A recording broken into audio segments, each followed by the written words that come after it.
ஒவ்வொரு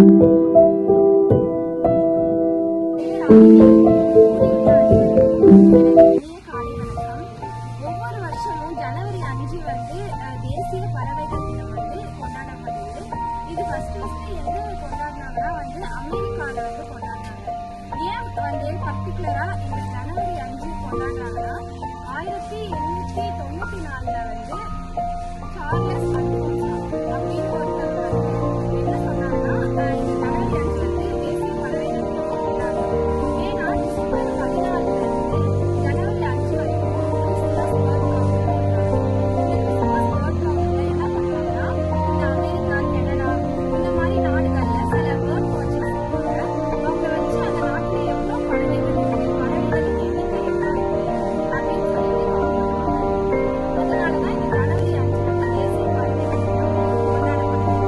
இப்போ இந்த பறவைகளை நம்ம பேர்ட் சாங்சுரிஸ் பாதுகாக்கிறாங்க. அதுல ஒண்ணுதான் இந்த வேடநகர் பேர்ட் சாங்சுரி. இந்த வேடநகர் பேர்ட் சாங்சுரி ஃபர்ஸ்ட் எப்படி இருந்துச்சுன்னா ஒரு சின்ன ஏரி அந்த ஏரியில ஃபர்ஸ்ட் அந்த நிலத்தோட உரிமையாளர்களும் அப்புறம் சில பிரிட்டிஷ்காரங்க இந்த வருஷம் வர பறவைகளை அதை சாங்சுரி இங்க வாழ்ற மக்கள் என்ன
சொன்னாங்க, இந்த மாதிரி வெளியூர்ல வர பறவைகளை நம்ம காப்பாற்றணும் அப்படின்னு சொல்லிட்டு அந்த டிஸ்ட்ரிக்ட் கலெக்டர் இதெல்லாம் 18ஆம் நூற்றாண்டுல நடந்துச்சு.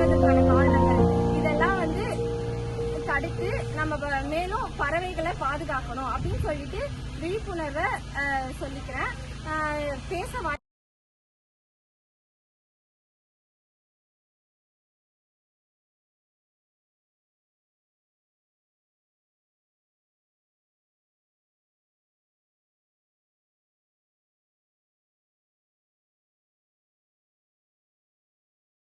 வருஷத்துக்கு முன்னாடி இங்கே வந்தேன் ஃப்ரெண்ட்ஸுகளோட சுற்றி பார்க்குறதுக்காக. ஸ்டூடெண்ட்டாக படிச்சுட்டு இருந்தாங்க. அப்போ எனக்கு இங்கே ஒரு 85 வயசு 90 வயசுக்கு ஒரு பெரியவரை பார்த்தேன். அந்த பெரியவர்கிட்ட கேட்டேன், இது எப்படி இந்த பேர்ட்ஸ் எல்லாம் இருக்கு, எங்கள் ஊர்லலாம் நான் ராமநாதபுரம் சிவகங்கை மாவட்டம் அங்கெல்லாம் இதெல்லாம் பிடிச்சி சாப்பிடுவாங்களே ஊருக்காரங்க, இது எப்படி இருக்குது அப்படின்னு கேட்டேன். நான் இந்த மாதிரி உங்களை மாதிரி எனக்கு ஹிஸ்ட்ரி எல்லாம் இப்போ தெரியாது, இந்த இதெல்லாம் பார்க்குறேன். அப்போ நெட்டெல்லாம் கிடையாது, இந்த மாதிரி வரலாறுலாம் தெரிஞ்சுக்க முடியாது. அப்புறம் கேட்கும்போது அவர் சொன்னார், இங்கே ஒரு காளி கோயில் இருக்கான், அந்த காளி கோயில் வந்து இது வந்து வருஷம் வந்து அந்த வழிபடுறதுக்காக வருதுன்னு ஒரு நம்பிக்கை இருக்கு அந்த ஊர்ல. அவர் சொன்னது எனக்கு தெரியாது. அதனால இந்த ஊருக்காரங்க யாரும் சுற்றி இருக்க ஒரு 100 கிராமத்துல யாருமே வந்து பட்டாசு தீபாவளிக்கு பிடிக்க மாட்டாங்களாம். அவங்க இது வருதுன்னா எல்லாம் வரவேற்பாங்களாம், பொங்கல் வைப்பாங்களாம். இதை வந்து யாருமே டிஸ்டர்ப் பண்ண விட மாட்டாங்களாம்.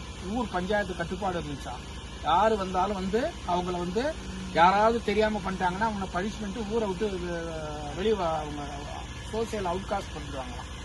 அது மாதிரி இருந்துச்சா. அதனால வந்து அது வந்து ரொம்ப நாள் ரொம்ப டைமுக்கு, அதாவது டைம் இம்மோரியல் அப்படின்னு சொன்னா நம்ம ஞாபகத்துக்கு முற்பட்ட காலத்துல இருந்தே தொடர்ந்தே பாரம்பரியமாகவே சுற்று வட்டாரத்துல அந்த மாதிரி இருந்திருக்கு. ஒரு 200 கிராமத்துல இந்த பறவைகள் எவ்வளவு வருதோ அதை வச்சு அவங்க எடை போடுவாங்களா, இந்த வருஷம் நல்லா விளையும், கொஞ்சமா வந்துச்சுன்னா ஐயோ இந்த வருஷம் நம்ம கம்மியா தானே விளைய போகுது. அந்த பறவைகள் அதை தெரிஞ்சுக்கிட்டு அது வருமா, அது எப்படின்னு தெரியல. அது மாதிரி அவர் சொன்னாரு. சரி, அதை பற்றி ஒரு புக்களை நான் கூட எழுதினேன், அதை பப்ளிஷ் பண்ண முடியல, அப்படியே போயிடுச்சு காலத்துல. இது எனக்கு தெரிஞ்ச கதையை சொல்லிட்டேன். நான் 30-35 வருஷத்துக்கு முன்னாடி நான் வந்தது உங்களை மாதிரி யங்ஸ்டராக இருக்கேன். இப்போ எனக்கு 63 வயசு ஆகுது. அதனால நான் வாத்தியாராக இருந்து காலேஜில் ப்ரொஃபஸராக இருந்து ரிட்டையர் ஆகிட்டேன். சும்மா வந்து அந்த பக்கம் அதை நீங்க சொல்றதோட இந்த கருத்து சேர்த்துக்குங்க அப்படின்றதுக்காக சொல்றேன். எனக்கு தெரிஞ்சது அதை நீங்க ஆராய்ச்சி பண்ணி அப்புறம் கண்டுபிடிச்சு